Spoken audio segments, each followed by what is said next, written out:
everybody. Thank you for watching this for the first or 400th time. 400th time this week, probably. Yes. Yeah. We've got a few questions for you. Okay. And you may have answered a couple during this week, but, well, I mean, like everyone knows who you are. You're Pete Segal. And remember when you when you directed Tommy Boy? Yes, I do. That was awesome.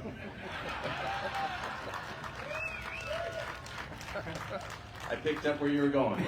Good, because it was tough there for a So second. I did my Paul McCartney. Exactly. So, getting started here, this is kind of a surreal thing to have 30 years later. We're here on the Jackson Street Pier in Sandusky, Ohio. We're celebrating Tommy Boy 30 years later. This has been a kind of a dream of me and a few other people here to get this going. But 30 years ago, like, how old were you when you directed Tommy Boy? And talk a little bit how you got to the point of being the director of Tommy Boy. I was 32 when I started this movie. And I just have to share something and first explain. We were supposed to have the GTX car here tonight. And it was here the first night, Thursday, second night, last night. It wouldn't start. So, I'm sorry. It's a 1967. It's basically brand new, but I only had it home from the restoration for 3 weeks before I put it on a truck to come here. And I'm so sorry. I wanted to have it here, but it wouldn't start. It was a little stressful. However, last night, when I drove home alone, or drove back to the house, that wonderful couple that was willing to share their garage with me for the last few days, thanks to you, Jason, it was a surreal experience driving in the car that Chris Farley drove in with David Spade, me in it alone with the top down driving in Sandusky, Ohio. I have to say, it was a little emotional, but incredibly cathartic. Well, there could be a few things that may have caused it not to start today. It could have been the M&Ms in the dashboard. It could have been the deer. It could have been the candy corn. Yeah, the oil can. Did you leave the oil can in the engine again? I don't know. It would seem to be a dead battery, and I hope that's what it is, because now it'll get on the truck tomorrow and make its way back to LA. Well, it was great having the car here. I mean, it just got done how long ago? Plus the week it took to get here, a month ago. Yeah. 3-year restoration. Wow. Well, it was great to have it here. Could you, speaking of things that may have caused the car to not get here for tonight, but talk about, and I've heard some of this, but talk about the deer scene. About The making of? Yes. Okay, so people ask me all the time, how many cars were there in the making of this movie? There were technically 4, but I don't want to get too technical. There's the Satellite. The Plymouth Satellite looks exactly like the GTX, but the GTX is a more expensive model, bigger engine, other bells and whistles. We couldn't afford 4 GTXs, so we bought 4 Satellites. 2 were hardtops. We have to saw the roofs off. I have a scar on my hand still from slicing it open on one of the jagged cuts of the metal. But those 2 hardtops were used purely for the deer sequence. One, when I showed the deer wrangler my storyboards, kind of like, thank you very much, kind of like, no analogy to Jaws, but Steven Spielberg showed George Lucas all his storyboards for the mechanical shark, and they were obviously having a lot of problems with the mechanical shark. He said, if you could get just a few of these storyboards, nice timing, then you'll be gold. But the shark didn't work, etc. Well, I showed all my storyboards to the animal wrangler on Tommy Boy, and he went through them page by page and went, nope, nope, nope. And finally, the final frame, I kid you not, which was the deer standing on the top of the car and jumping off, I said, that one I think we can do. I said, the last frame of all my storyboards? He said, yeah, because you can't train a deer. So what I need from you, Pete, is I need a car for a month.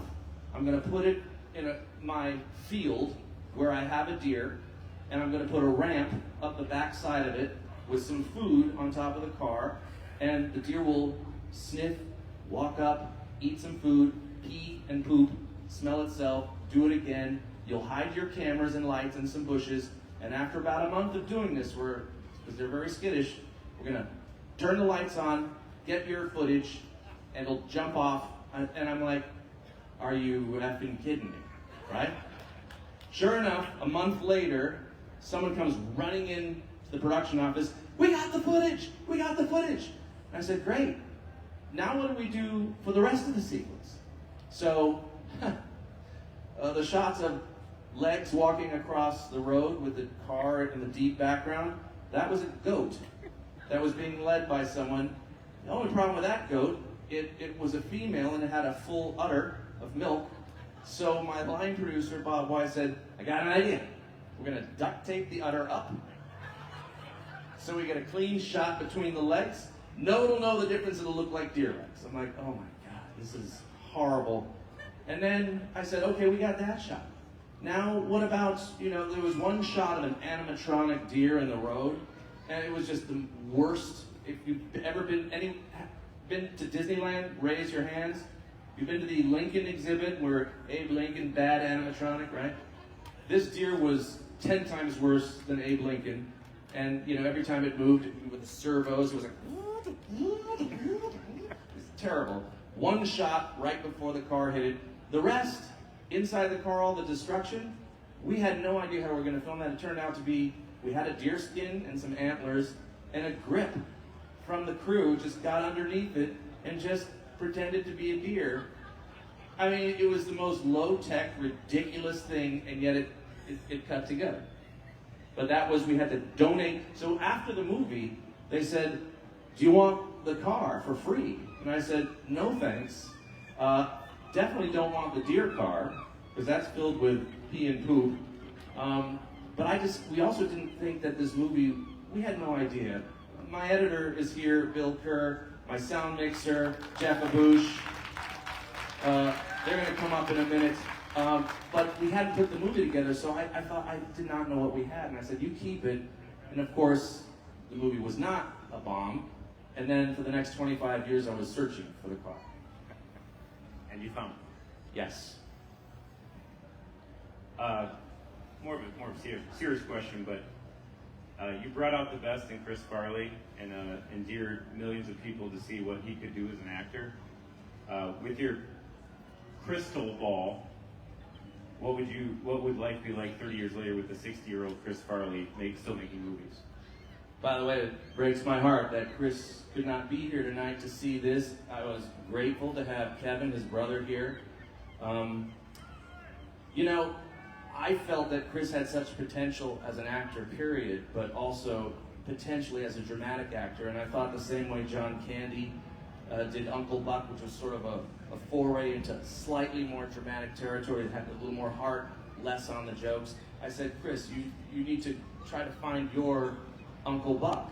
He also wanted to do a biopic about Fatty Arbuckle, which could have been amazing, very interesting and controversial Hollywood figure, and then I don't know if a lot of people know this, but Chris was the original voice of Shrek, and he was recording Shrek for several months before he passed.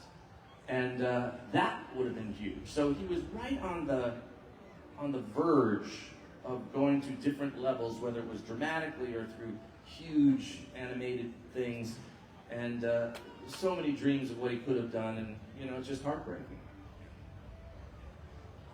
And although there will probably never be another, this is one of the questions that came online. We put it on our Facebook page for Tommy Boy Fest, like, give us some questions. So some of these questions came from our Facebook page, but although there will never be another Tommy Boy, have you ever entertained the idea of a sequel or a remake? It's impossible to replace Chris Farley, but that movie brought me so much joy and laughter. A few years ago, someone said to me, what if Tommy had a sister, a long-lost sister, and she came in, and, Melissa McCarthy, something like that. I thought, interesting. Somebody recently pitched a version to Spade. Both of us, though, said at in various different times, without Chris, I don't think we should do this. It doesn't feel right. Feels like, a cash grab, whatever. Look at you guys, you're here 30 years later, and I think we just put that cork in the bottle and leave it on the shelf. Agreed. Another one from online. Are there any parts of the movie where the actor or actors went off script or ad-libbed? Well, there was not a lot of ad-libbing, but what we did do is we were so desperate for pages of material because we were making a lot of stuff up as we went because I wanted so many changes to the story to go a certain direction, that we started, Fred Wolf and I, at the time the head writer of SNL, one of them, we just started writing either things that happened to us or things that we've seen Dave and Chris do in the SNL office.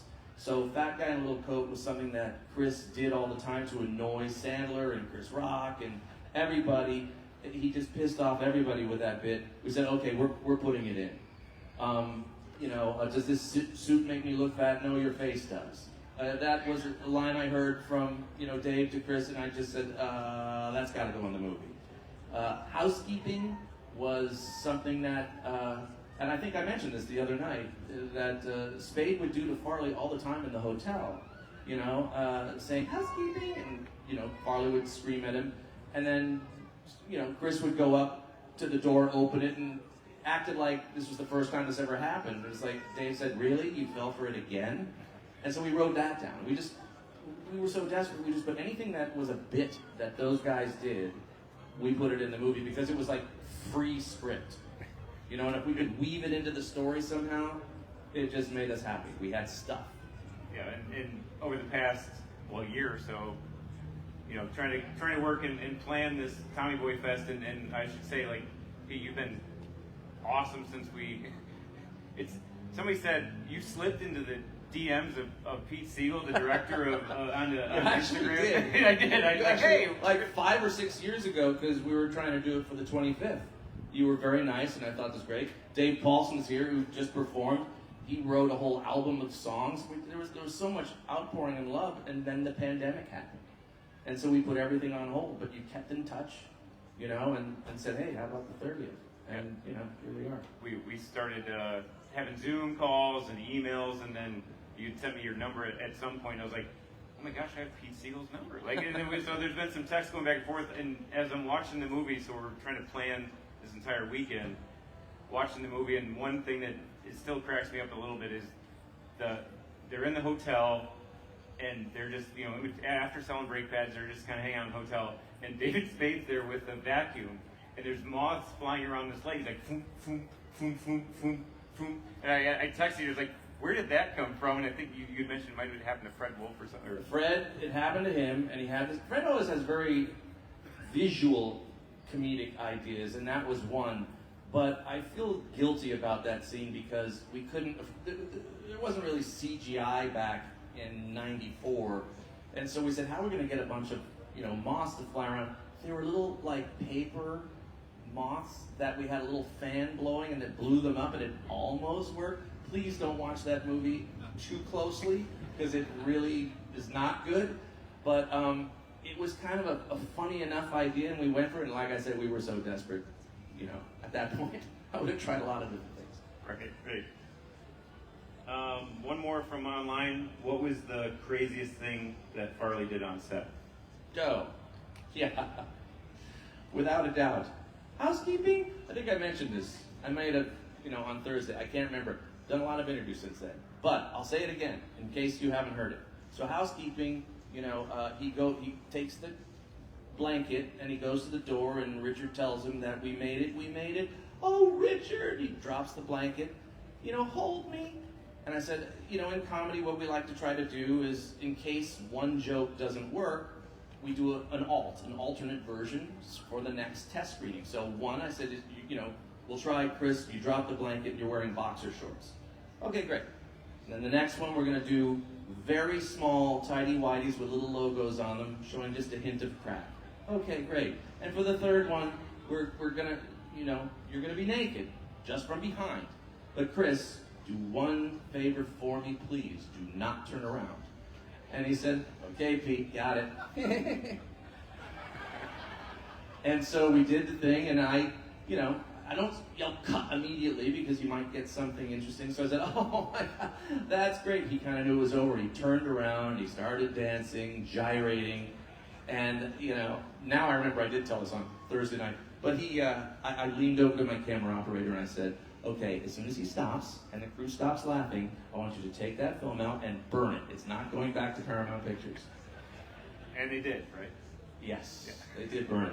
It's not an outtake you want to see. Right. God bless Chris. But. Well, we mentioned Bill Kerr and Jeff Haboush. Yes. Why don't you guys come up? Let me tell you who's coming up here right now.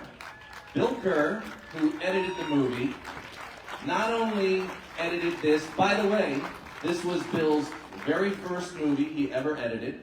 He and I knew each other. I've known Bill since I was 19, and we'll talk about this. He made me cry the first time I met him, not in a good way.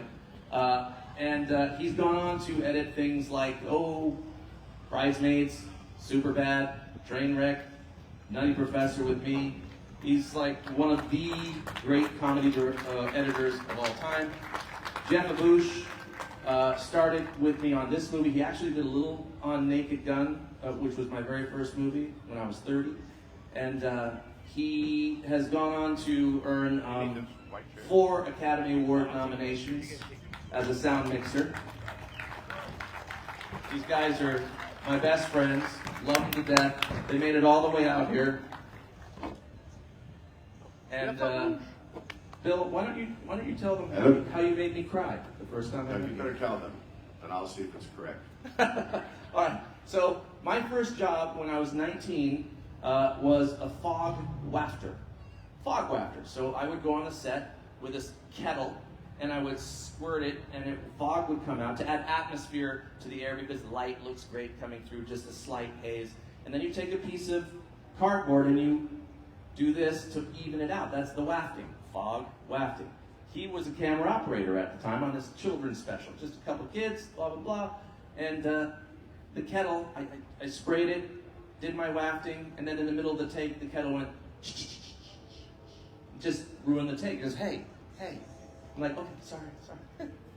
Take 2. Okay, kid. Sprayed it again, wafted it, and the thing leaked in the middle of the take. And he goes, hey, that's it. No more. And then 3rd time, he said, you, out. And I went out in the hall and I actually cried. I thought my career was over. Yes, like where do you go from fog wafting? I don't know what direction. Certainly anything is up from there. I had no idea he was crying. He was just kind of ruining the shot. Get out! Yes. And then, Jeff, what was the most annoying thing I've ever done to you on the mixing stage? Before I can remember that, I would just like to say, this is my first time in Ohio. My mother brought me up well, and I feel like I've got manners. And I have to say that everybody here is so polite, and everybody is so nice, and everybody that I've spoken to and met are just really rock solid people. Let's start with that. Amen. Pete, 30 years ago when I met Pete, I was, I don't get annoyed by people. When people do stuff and do things that would annoy me, I don't really get annoyed. I just go with flow.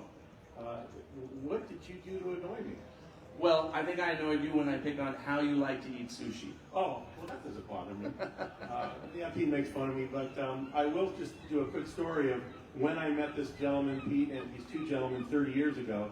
I was working in Warner Hollywood Studios, and the stage that we mixed the sound for Tommy Boy was Room D. Room D actually mixed Star Wars, Empire Strikes Back. It was an iconic, really awesome sound stage. That's room mixed? Yeah. Yep. We spent a couple months, a good month and a half together. When you mix a movie, you get to know people, and they become family. And you're with them more than your own family. You spend day and night. We work till midnight sometimes. We have meals together. We fight, we laugh, we cry, we do everything together.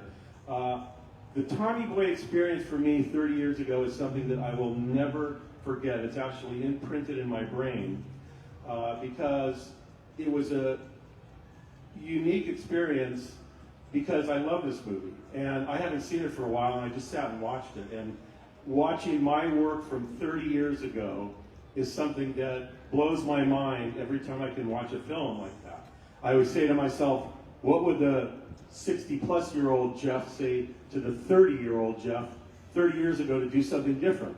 After sitting here and watching the film, I said, wouldn't change a bit, wouldn't change a frame. You reminded me of one thing. Yeah. So, a business partner I had early on in my career was a fellow named Bob Chandler, who played football with the Buffalo Bills for 9 seasons. He was a teammate of OJ's. Bob was the MVP of the Rose Bowl in 1969. And so he introduced me to O.J. Simpson, and O.J. would come around our office sometimes.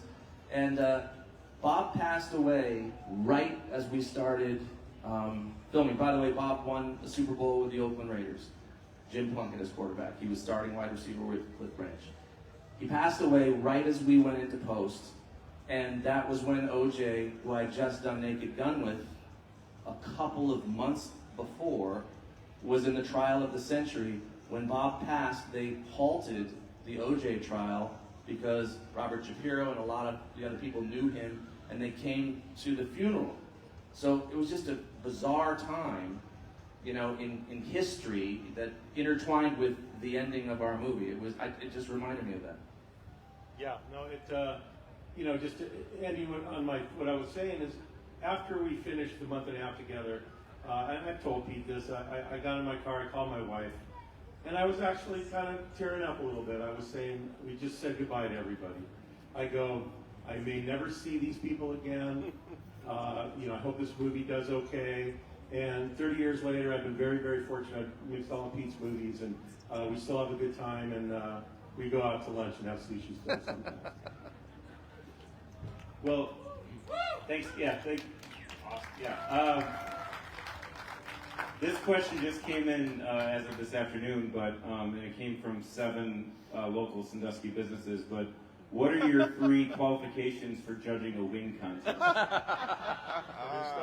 Yeah, go. Yeah, do it. First of all, I eat freaking a lot, and I started the wingy dingy today, whatever it was called, by eating all the wings with pre-judging. Pre-judging. So I pre-gamed all the wings, and then when I sat down, I still have more room for more, and I enjoyed another 6 wings, and I knew which ones tasted the best. By the way, we did not all agree. No, No, winner. Bill it Kerr. was right good. there. It was good to have a big group, and we whittled it down. They were all great, All great. But you have a very dainty, I'm sensitive a little palate. dainty, yeah. Hot kind of flicks a switch, kills the taste bud a little bit, but which is not great in a No, but hot wing. we liked the hotter one. Hot honey, yeah. And Bill was, you know, just a little sensitive. And we didn't call anybody out, but there was a dry one. Yeah, there was If a. you're gonna put a wing in a contest, don't put the Jeff dry is one. always the blunt one, mostly with my work. Usually Jeff spots the one great shot in the movie. He goes, that's my favorite shot in the movie. I go, that was a stock piece of footage, you bastard. Meaning I didn't shoot that. It was bought from a library. He always picks the shot. So that's my favorite shot. There you go. So if you missed the wing contest, Tommy Want Wingy contest earlier today, they judged it, and I would say there was probably some pressure because the judging table was set right in front of Pizza House East. That was a little conspicuous, that they were really center stage, but it had nothing to do with our They vote. really all were great. They were. Well, they won the People's Choice wing also. Yeah, they did. It's a little bit of an influence, but didn't influence us. No. We got a couple more questions that came in from online, and I'll throw them out. I think these are pretty good ones. So the first one, who was responsible for the research behind the distance between Sandusky and Cuyahoga Falls? And did that person not actually use a map? Good night. All right. I think I actually met the mayor of Cuyahoga today, and he gave me an airline ticket from Sandusky to Cuyahoga Falls with a slayover in Columbus, which absolutely makes no sense. And I said this before, I apologize. In Pete's defense, like, this has come up probably, what, 77 times? I think? Yes. How much of Sandusky was accurate in the movie that you had somebody come out and do the research with the police car, the register box, Well, the one that is the most interesting, Stephen Lineweaver was our production designer. He came out here to take a bunch of pictures and of Sandusky because we knew we had to shoot it for financial reasons in Toronto. I didn't know that you actually had a prehistoric forest. In Marblehead, it was right over there. I did not know that. I learned that this weekend. I thought he came up with that. People would swear that prehistoric forest was the one that was in Marblehead, but Didn't know that. it was a little different. Yeah, they just closed up and... I'd go with it, and I'd just say it was. It was. It was. You win. Another question from online. The cinematography is spectacular. From the dissolve of young Tommy to present-day Tommy behind the bus to the shot of the group looking at Big Tom collapse then at the funeral. Why did you go so hard with the cinematography for a buddy comedy? And do you think that the excellent cinematography helped the movie endure for 30 years? I had just done Naked Gun 33 1/3, The Final Insult, and that was my first movie.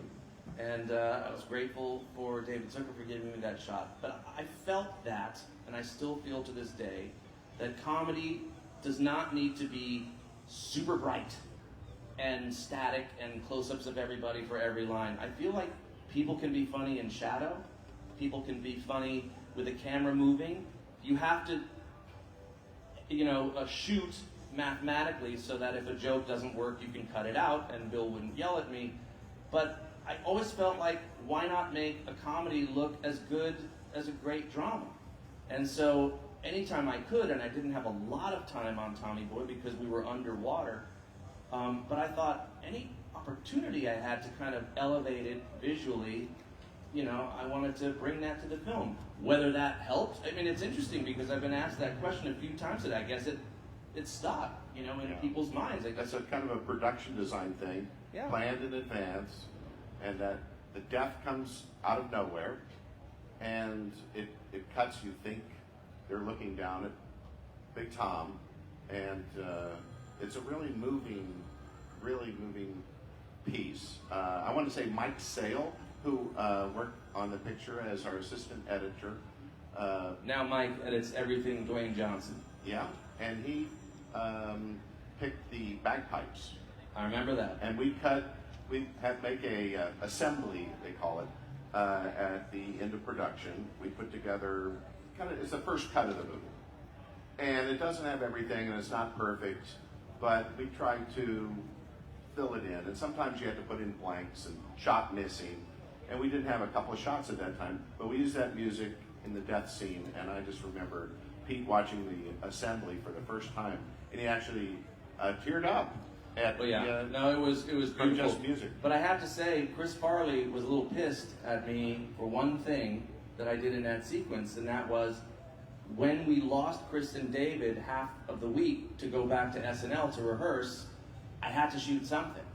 And so we didn't have Chris for the walking away down the country road with the fall leaves after the funeral. I used his body double. And he said to me, "Pete, I don't walk like that. Why'd you use that guy?" I said, "Because I didn't have you. I had to shoot something. I want to do everything from now on." I said, "Yeah, I only have you for 2.5 days a week.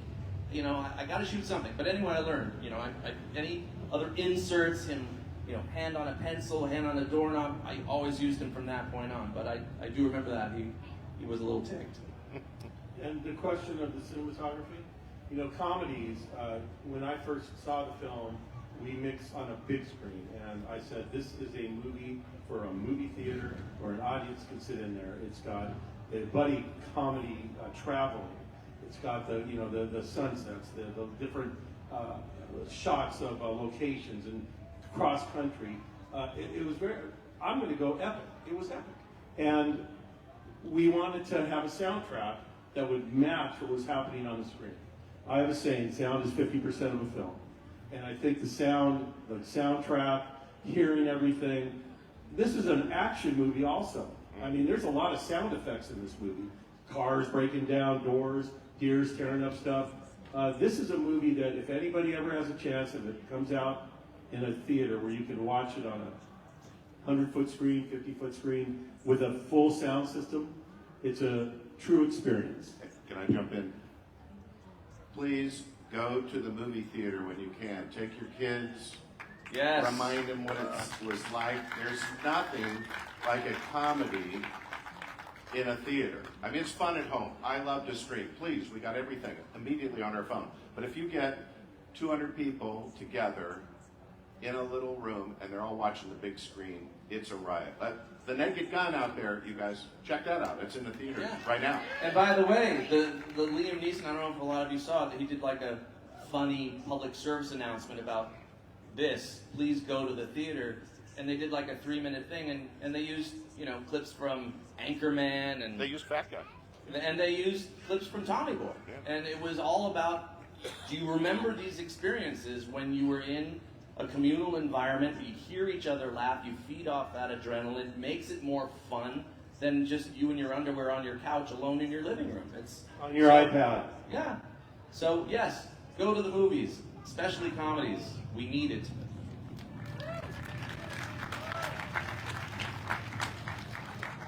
I've got one more from online, and then we're going to take some questions from the audience at that microphone right there, and then we'll have some more discussion here. But the last one from our Facebook page was, I remember really seeing and feeling the emotions of Tommy when he's sitting on the boat alone, talking to his father after he passed. This was the first time I saw Chris Farley be in a serious role versus comedic ones we're all familiar with. Did he ever express a desire to be in more serious acting roles? Well, Chris got a little upset with me after Tommy Boy because we were both offered a lot of movies together. And I didn't think they were very good. And I thought the world of Chris. And I said, we shouldn't be doing this. And he got stuck and he had to do, Beverly Hills Ninja and Black Sheep and these other things. He was under contract. And I said, dude, I just felt like I did a tour of Vietnam. I don't want, go back into this again with, no script and, needing a ton of work. But you shouldn't either. We should wait for something better. He had to, and he got a little mad at me. And so I wrote him a several-page letter telling him how much I adored him, and yet I felt that he should reach farther than what he was being offered, because it was, a lot of money being thrown at him. I said, it doesn't matter about the money. You do good work, and the money will come. And I had to send the note to his mother. I said, please give this note to Chris. And she did. She gave it to him, and maybe within a couple months after that, he passed. Very sad. Yeah, it would have been fantastic. The first scene in the boat, I think he is acting as fantastic. Rewatch that scene again sometime after his father died, and it's real, it's emotional, and it's not just because he's crying, but you can tell he's feeling it. And then we have some great jokes at the end of that scene, which he calls it a treacle cutter, I guess, so Treacle cutter, yeah. yeah, so that you can come back to it. It's a comedy, everybody, but it's the real deal, and Chris really pulled it off in that scene. We were just talking about that tonight when we were watching it. Just that's the switch. It's you went from the funeral to the boat, and then they're yelling expletives at kids and running around, and Michelle takes over and is just makes the kids run away. And Julie was here yesterday, and we were kind of going over that line and trying to get her to remember. She was wonderful. Yeah, she was in that scene. Yeah. She was really great, yeah. And she was over here what was I can't remember exactly, but skinny punks or no, that was Chris. But she was trying to remember what exactly was said, and we were going over. Of course, everything's on the phone. But, anything before we start asking some questions from the audience? Anyone want to hop up to the mic? And Linda, you want to help? And I should say this during this right now. Linda, Carol, if we wouldn't have had you here to get this dream of ours, Linda. to be able to do this. Linda is from our works. I work with Linda, and things get kind of crazy, and we're like squirrel. All these things are going on, and we're trying to do our regular jobs, but also get Tommy Boy Fest going. And I was out for a few days, had a birthday recently, and we were out of town, and Linda's holding down the fort throughout the entire weekend. And then there's these name things. So Linda, your wife's name's Linda. I work with a Linda too. And Linda's husband is Sean, and your son's name My is son Sean. is Sean, It's like yeah. there's all these Oh, yeah. name things going on. So, but yeah, if there's a few questions from the audience.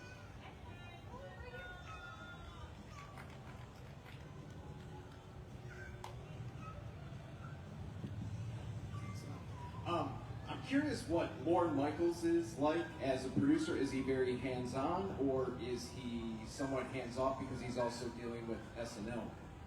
Good question, and I have a timely answer because I reached out to Lauren day before yesterday to tell him, I said, hey Lauren, I haven't spoken to you in a number of years, but you have to know this, that the city of Sandusky has reached out to me and they have put together a 3-day celebration of our movie that we worked on together. We have the NBC Nightly News coming. 6,500 people showed up to night 1, and I just wanted you to know that I'm thinking about you, I love you, and wish you were here. Did not expect to hear back. He's a very busy man. And he wrote me today, and he thought it was wonderful. He had heard a lot about it, and he said, ultimately, what a great way to remember Chris. That's the thing that made him the happiest.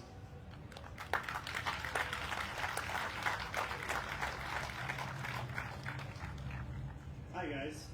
First off, I want to thank you guys for being a part of, some of the best comedies to ever be made. Tommy Boy's my favorite movie. Me too. Yeah, it's fantastic. I just want to know how you guys are feeling. Like, this whole event was something that you guys created 30 years ago. All these people are here because of what you guys did. How was that moment for you guys? Wow. Well, Pete said it earlier. I was so emotional that first night. Tommy Boy was my first feature film. I worked in television. First of all, I started off as a cameraman, then I was working in TV as an editor. Hold your and mic closer. I was 40 years old when I cut my first feature film 30 years ago, and it was this one. And so it was emotional just to do it the first time, but then, and so we made it, and it got on the air, and I mean, it went to the theater.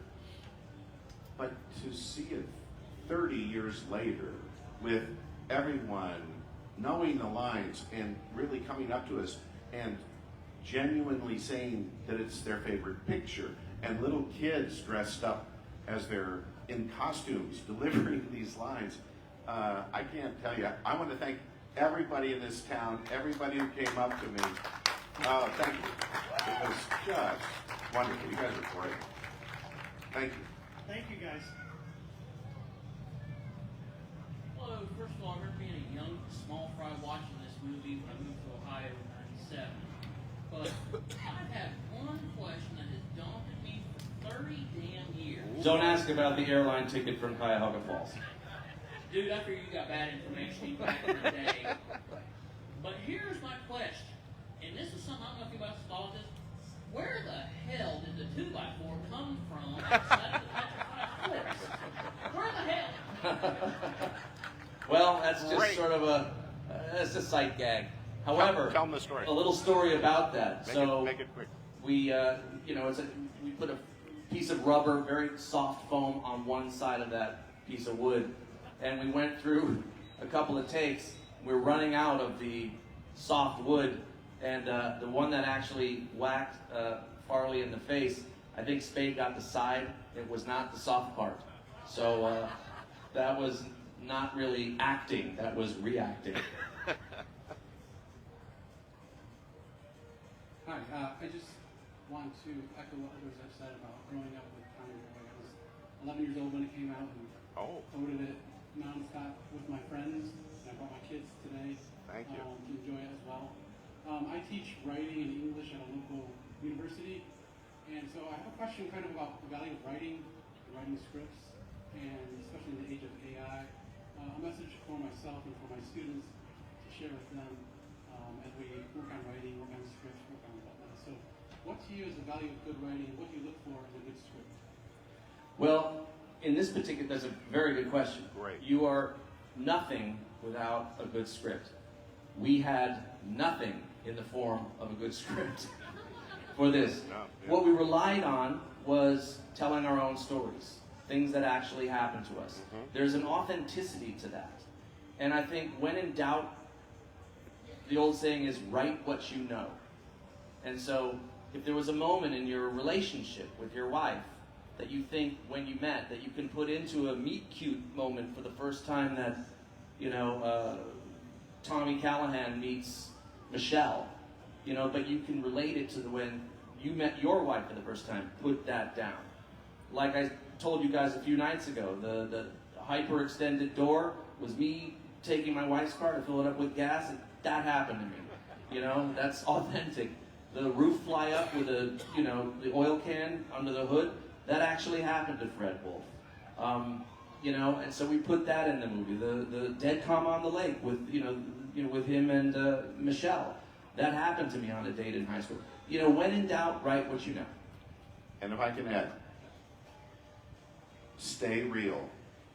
The story and bits that you come up with that you can kind of use as set pieces are the starting point, but it has to be character driven and story driven the whole time, and we work on that all the time together.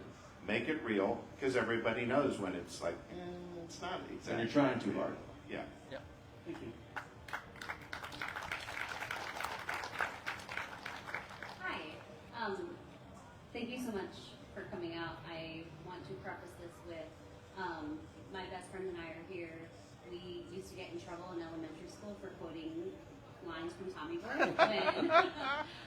So when it came out when we were in elementary school, this is a very big deal to us. I will say there is one thing I have never liked about Tommy Boy, and I want to ask one thing about that. What was the motivation behind Beverly ending up with Sandusky in the end?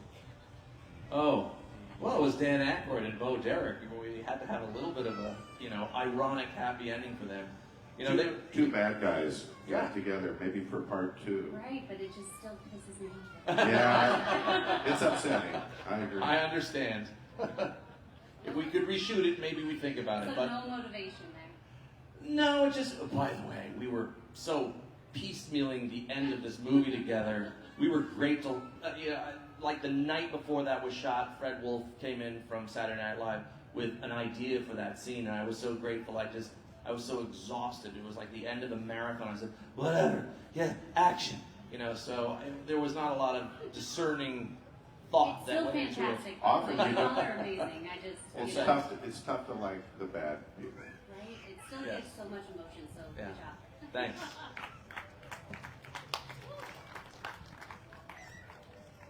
Just a question. I love Tommy Boy. I also love 50 First Dates.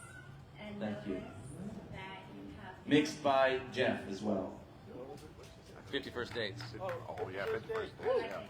Great. But I noticed Callahan Auto Parts from Sandusky, Ohio is also in 50 First Dates. And I wondered how that happened. It's in every movie Pete does.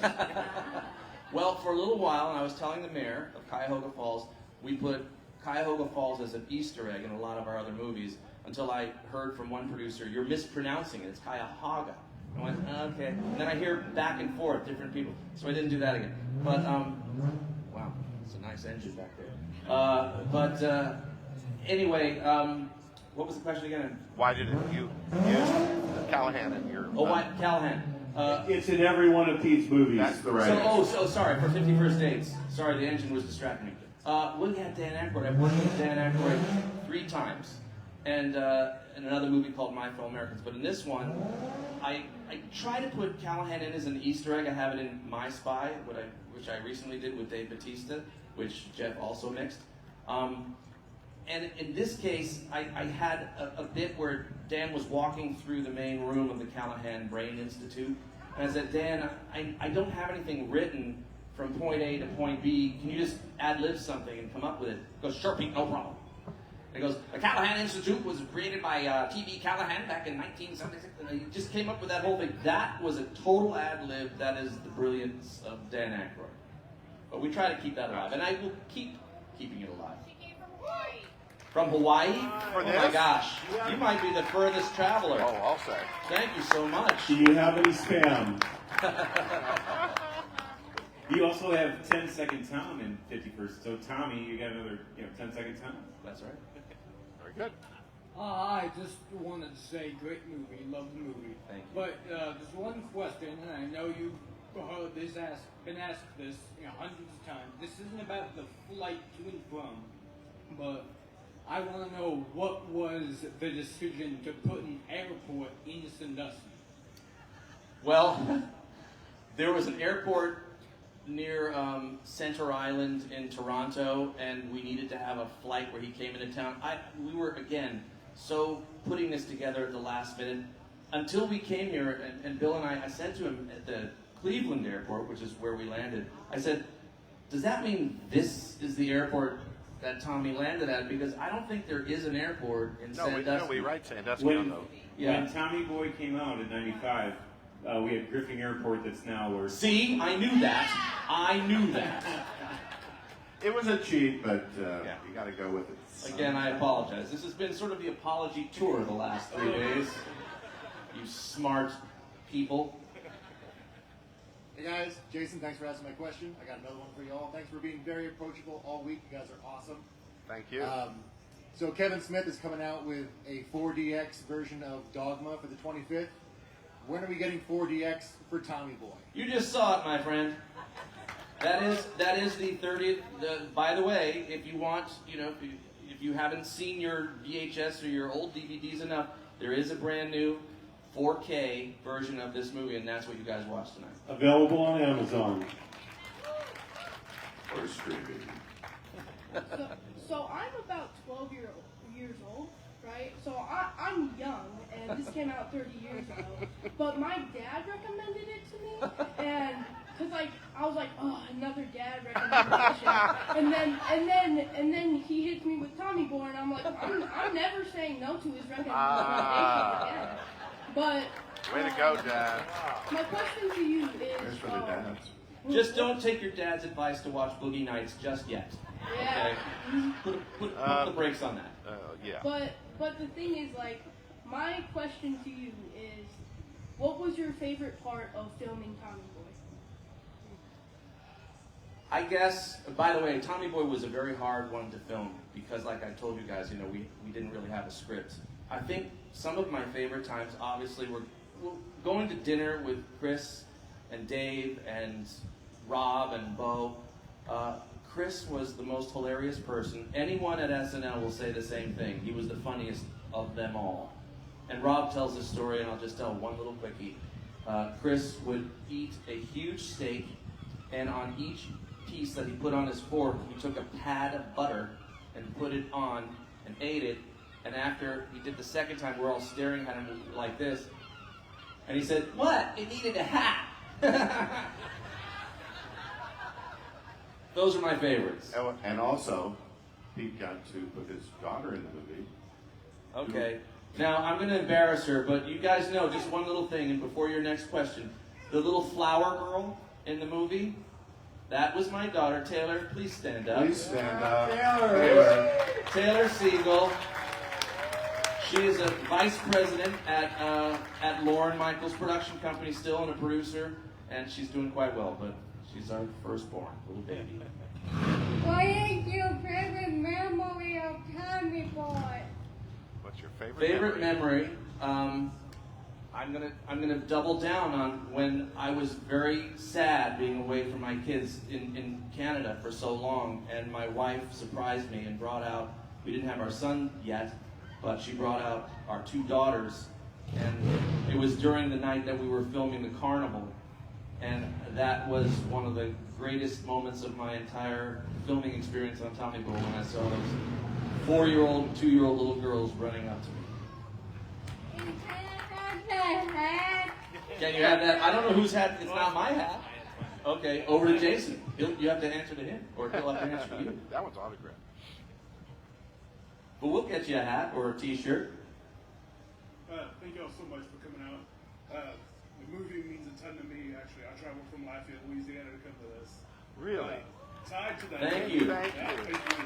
Tied to that, though, is in the soundtrack, you guys have a song by Buckwheat Zydeco. Yeah. Yes. I was wondering, like, you know, with Zydeco music being such a regional thing, especially where we're from. Sure. How did you guys know about that, and what was the influence for putting He it loves that. I did my first pilot that I produced when I was 26 for Fox. The cold open, I used Buckwheat Zydeco. I cut it. Yeah, that's right, you did cut it. And the pilot didn't go forward, but I said, gosh, you know, this music is so great. I gotta put buckwheat in somewhere. And so we had an opportunity. That's a very good question. I love Buckwheat Zydeco. Yeah, fantastic. Thank y'all so much. Thank you for driving up here. Hello. Hello. When I first heard about Tommy Boy Fest a few months ago, thought, pretty good idea. Got Jason written all over it. But now it's here. I'm blown away. I mean, it's just, wow. Question, is there any talk of making it an annual event? I can't answer that. We've had Buxatoni's got there on. That's I thought about that. And I've been to Punxsutawney, and maybe that's some of the inspiration is they do that every year in Punxsutawney. And, Let me ask you guys, would you like to do this again? Over to you, Jason. One night. Duly noted. But over to you, Linda. I think Linda and Tom and Beth and we're not saying no. I would say we're not saying no, but I think we might have a date held sometime for next year that we could do something, maybe a one day over the years, and maybe blow it out of the water again. Yeah, you got to decompress a little bit. Yeah. We'll get Spade out here next time. He was busy. He wanted to be here. Yeah. In the car. Yeah, well, again, the car was here. It's just in dry dock at the moment. Thank you for the memories, gentlemen. Of course, like everybody said here. 51st Date, my wife and I, it's our favorite movie as a couple. So, Thank you. Awesome movie.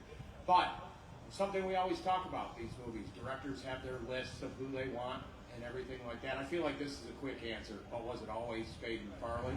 Or did you have somebody else that you wanted to play maybe first or down the line instead of those two? It was a Spade and Farley designed vehicle. Lauren, the story I heard is that, you know, he saw them across the table during an SNL read-through and said, you know, you two, we should write something for you. And Terry and Bonnie, they were the head writers at the time, said, you know, whip it up. And so they did, and they came up with the first draft of Tommy Boy, which was called Billy the Third, a Midwestern. But it was always Chris and Dave. Thank you, gentlemen. Thank you guys for being here. It's a movie I watched a lot with my dad, so it means a lot to see it now. But I'm just curious if there's anything you watched growing up that inspired you to get into film. Oh, that's good. Oh. Jeff, you start. Yeah. I got into film when I was 18 years old, so I was just barely making it through high school, dealing with marijuana and girls, and I had seen Star Wars and in 1977, and I had the opportunity to work at a facility where you could do commercials and trailers and stuff like that, and that led to mixing films. But if there was one thing in particular, I didn't have a vision to get into the film business, but I got pretty darn lucky, and I landed in the film business. I don't know if that's the right answer. Yeah, that's good. I loved movies and TV shows and anything entertainment when I was growing up. I was the baby of the family. They put a TV in my room and I watched. I think there's a movie called The Graduate by Mike Nichols. That's how old I am. And that one just blew me away. And we'll stop with that one. The list goes on and on and on. Yes, I'll just give one. Ironically, my first R-rated movie that I went to, my mom dropped me and my buddy off. It was called Kentucky Fried Movie, and it was the Zucker brothers, who I ended up doing my first movie with, Naked Gun 33rd. and my mom thought from the title it was, something about chicken. And, so I thanked my mom after the movie profusely. I said, "Thank you so much, Mom, for taking us to that movie." She goes, "How was it?" I said, "Great, a lot of chicken." Anyway, thank you, though.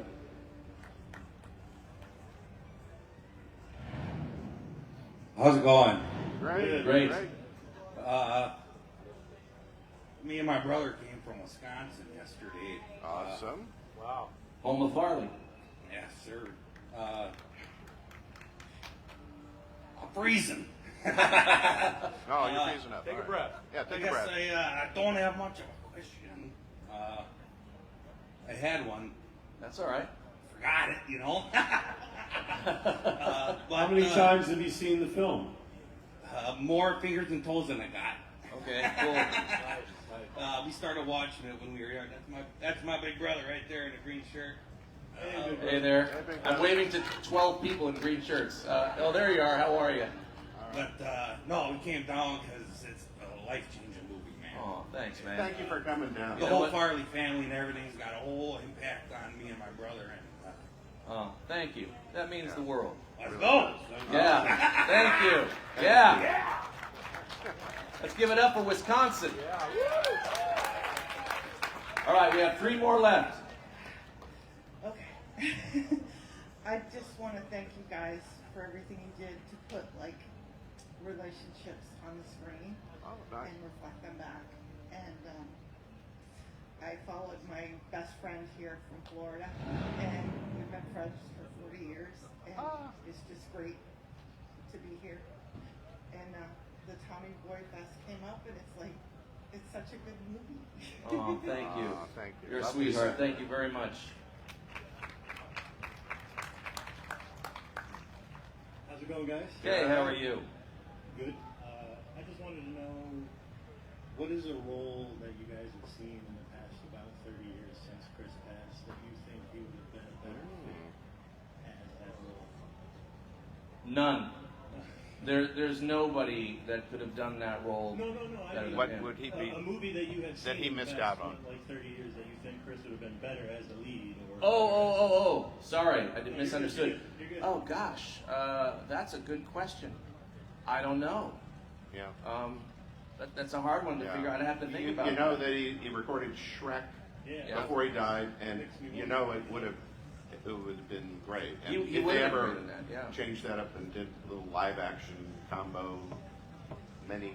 Like I decades said later, earlier, though, who knows? he had such a tremendous talent, and there are a few moments in the movie, and I haven't watched it in, my wife will say, what, a week? But I haven't watched it in a while, but there are some moments where you can see him being very dramatic, and it just meant that he had so much depth and could do so much more than just, he used to say this, he was tired of being fatty falls down and everybody laughs. That was literally a quote that he said, I'm tired of being that guy.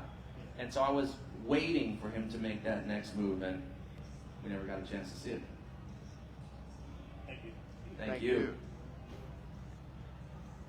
All right, our final question of the night. Looks like second to the Or second to last, sorry. Hi. Hello there. My dad got me into this movie, and it's a really great movie. Thanks, Dad.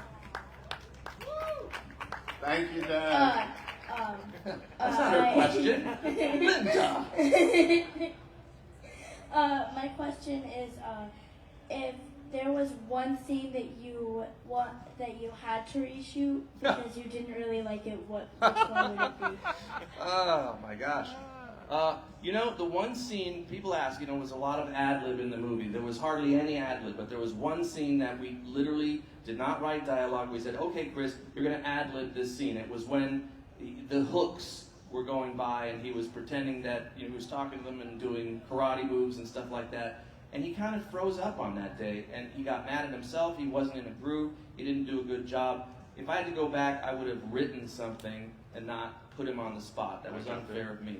Pete actually did reshoot something because we had a technical problem. Oh yes, we and did. so "Fat Guy in a Little Coat" was written, and it was written in the script as "Fat Guy in a Little Coat," "Fat Guy in a Little Coat." And when so you know when they shoot movies, they shoot the camera one way, and then they shoot another way, and they shoot all the shots. And so we watch all the pieces and use the best pieces. So Chris was in character trying to make David feel better, or at least not be bummed out. So he's off camera saying, fat guy in a little coat, fat guy in a little coat, and he's off camera, remember, he started singing. And I'm watching dailies. Pete is writing the movie at night. He didn't even get to watch what he shot in the daytime. Next day he'd go out and shoot something new. Anyway, I'm watching dailies at night, and I hear this singing in the background. And I knew that Pete was going to reshoot. We had to reshoot it for a wardrobe problem. We didn't like a shirt he was wearing. And so I said, please, Pete, watch this, listen to this. And I'm so glad that was reshot, because him singing and dancing. I didn't understand. He goes, you got to reshoot it. I go, why? He said, he's singing off camera. You need to get it on camera. I said, he was singing? And then I went and heard it, and it's true. So we went back, and that was one that we did reshoot. So, and that was for the better. Yeah. So thank you. That was a great question. And now, the final question. Don't put that kind of pressure on me. The penultimate. Yeah, question. I don't know. I might ramble for a minute. I'm just like in awe. Thank you guys for coming here. This is amazing. It's one of those things I was trying to explain to my friend. Look, Tommy Boy Fest. They never shot the movie here, but they're having a festival here, and actors and the director's going to be here, and the car is going to be here, but it's kind of like this surreal meta type thing. I get it. And it blew my mind, and for me, it was always like a beautiful, heartwarming film. And when it came out, I was like, yo, it takes place in Sandusky. And I would tell all my friends that in college. I'd be like, yo, you got to see Tommy Boy, Sandusky, Ohio. You put us on the map. Anyway, I love this. Thanks so much. I was trying to think of a good question, but all my questions were like cliche questions or something. But I'm going to go with it anyway, since I couldn't come up with a good question. I'll just go with the cliche one. As you know, we got some Sandtown filmmakers in the audience. What would be some sort of advice for young dogs coming up? I'll give you the best advice. Considering that I thought this was going to be an absolute disaster, never give up. Yeah. Don't stop. Keep going. Keep your head down. Follow through. Because it's just day by day, scene by scene, if you're talking about filmmaking, line by line. Don't think about the big picture. Don't think about failure. I thought this was going to be a disaster. Look how wrong I was. We're here 30 years later. Woo! All right, thank you. Thank you, guys. Well, thanks. I know we don't want this weekend to end, but we got to wrap these things up here. Thank you, Jeff and Bill, and thank you, Pete, for taking the time and the whole weekend to be out here. If there's any last words you want to say to everybody, I know that you've been, you've said it, you've been touched by it. I just want to say thank you guys so much. This means the world to all of us. And thank you, Jason, for putting this together, and Linda and everybody who put this together. I know it's late, but it is Saturday. You get to sleep in tomorrow. Again, our sincere, heartfelt thanks to all of you. Thank you very much. Thank you. We hope to see you again. Thank you, guys. Well, I don't know. I